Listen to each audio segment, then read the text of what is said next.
football, c'est pas les clubs. De l'après-Bosman, bien sûr. De l'après-Bosman. 1980. Bosman était nécessaire, je précise, pour une raison bien simple, pas celle qu'on nous vend. Bosman, je précise pour ceux, c'est libre circulation des joueurs, hein, sans aucune restriction. C'est normal, partout dans le monde et en on est Europe. dans l'Union européenne, donc c'est logique. C'est une décision de justice. Hein. Et oui, c'est une décision de justice logique. Et je rappelle pourquoi elle est utile, non pas pour ce qu'on nous vend en ce moment en disant le mec peut aller se balader où il veut, c'est qu'à l'époque, même quand vous aviez une fin de contrat, vous deviez payer une indemnité.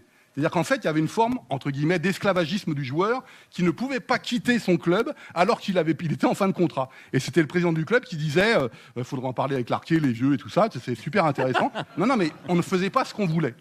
Donc ça, c'était utile. Maintenant, on est passé dans une logique où on me parle à longueur de temps de diversité, parce que regarde, il y a des personnes de couleur là, il y a le mec là.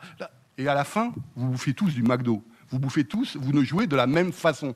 J'ai perdu cette identité que j'avais vue, qui m'intéressait. C'est-à-dire, on peut faire un débat sur les anciennes colonies françaises, c'est bien, c'est pas bien, c'est ceci, c'est cela. Dans le football, ça nous a apporté énormément. Et on avait, footballistiquement, des choses extraordinaires. Les plus grands joueurs français sont d'origine étrangère. Ça nous a apporté un truc extraordinaire pour notre façon, mais on ne savait pas gagner. Et jusqu'au moment où on a gagné. Aujourd'hui, qu'est-ce que c'est que notre histoire footballistique à l'aune d'une globalisation où je ne vois pas ce que c'est que le kick and rush anglais qui, moi, me faisait fondamentalement aimer les Anglais à l'époque. Donc c'était avant la Première Ligue, évidemment. La Première Ligue, comme par hasard, ça arrive en 1992.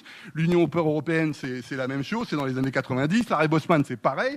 C'est un monde bien spécifique où on nous a dit les gentils capitalistes ont gagné contre les méchants communistes, mais vous oubliez quelque chose, c'est qu'il n'y avait pas un capitalisme, il y en a plusieurs.